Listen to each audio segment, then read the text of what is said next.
4 septembre 2012, Charlotte, en Caroline du Nord. Nous sommes à la convention du Parti démocrate américain. Un événement presque aussi glamour que les Oscars. Hello, MCs, bonjour, bonsoir. Eva Longoria, Mary J. Blige ou encore l'Oscarisé Jeff Bridges, le tout Hollywood s'est déplacé jusqu'ici dans un but bien précis. S'assurer que les gens votent et qu'ils votent pour Barack Obama. Et la mobilisation des stars, Obama en a plus que jamais besoin. Depuis son premier débat en demi-teinte face à son adversaire Mitt Romney, les deux candidats à la Maison-Blanche sont au coude à coude dans les sondages. Le résultat s'annonce très serré. Le plus important dans cette campagne, ce sont les célébrités, car tout ce qui apporte une part de rêve, une part de glamour à un candidat, contribue à son élection. Les stars feront-elles gagner Obama cette année encore? Rien n'est moins sûr. En tout cas, il aura besoin d'un peu plus que de strass et de paillettes pour reconquérir le cœur du peuple américain.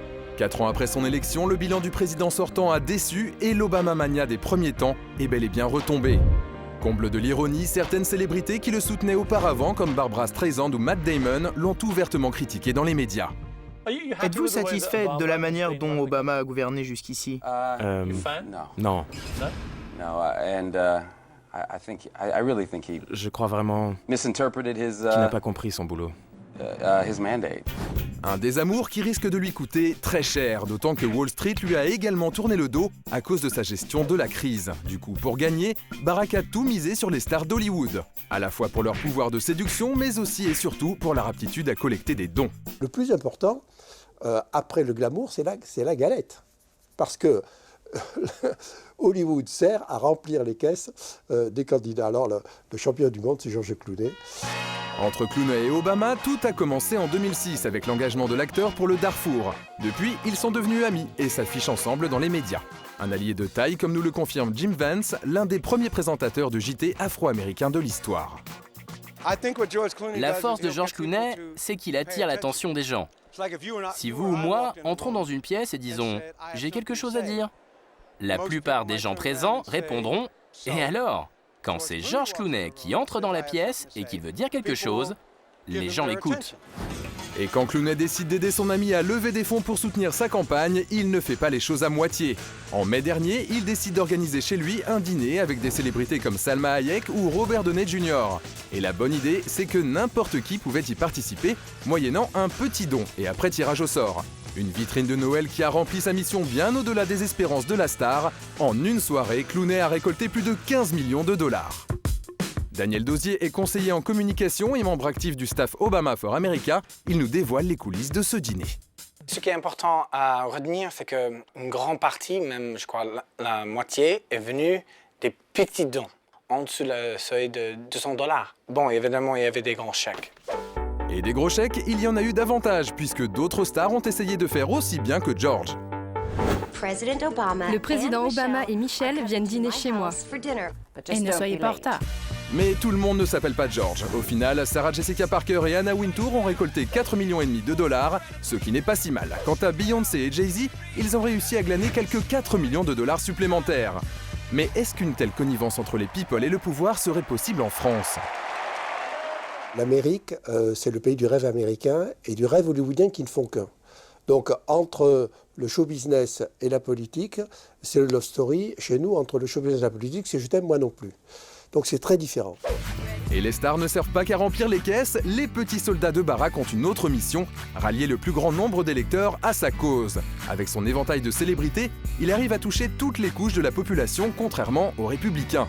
Première cible visée, l'Amérique profonde, et notamment les swing states, ces États américains traditionnellement indécis et qui peuvent faire basculer une élection.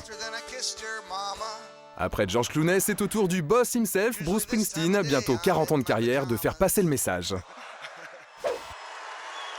Réélisons président Barack Obama, donnons-lui 4 ans de plus.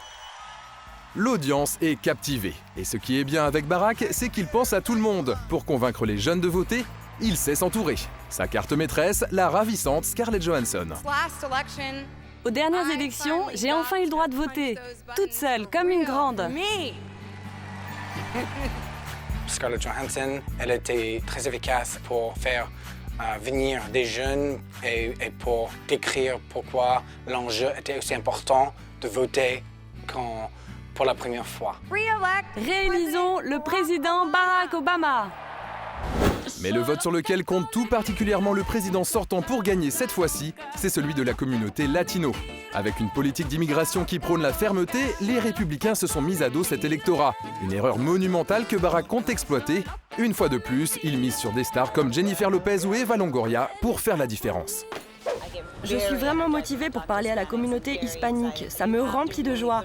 Mais en même temps, il faut vraiment les pousser à aller voter.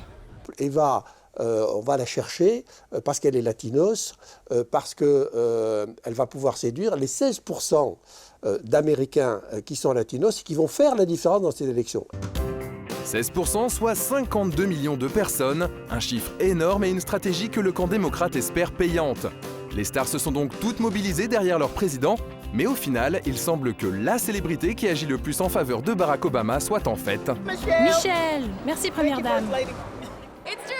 C'est vrai, on aime Michelle de tout notre cœur. J'ai toujours cru que Michelle était la meilleure arme du président. Elle est incroyable. Le président le dit souvent. Il en remercie Dieu tous les jours de l'avoir rencontrée. Elle peut lui rendre plus accessible, surtout au niveau humain.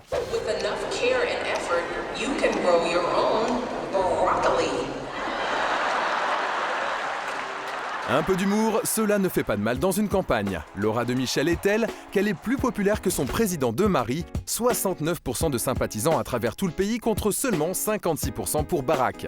Avec elle, il espère cette fois-ci rallier le vote des femmes à sa cause, et pour parvenir à ses fins, rien n'est trop beau. Dernier coup d'éclat en date, un petit tweet amoureux pour leur anniversaire de mariage qui a attendri le monde entier en quelques secondes. Il y a 20 ans aujourd'hui, j'ai épousé l'amour de ma vie et ma meilleure amie.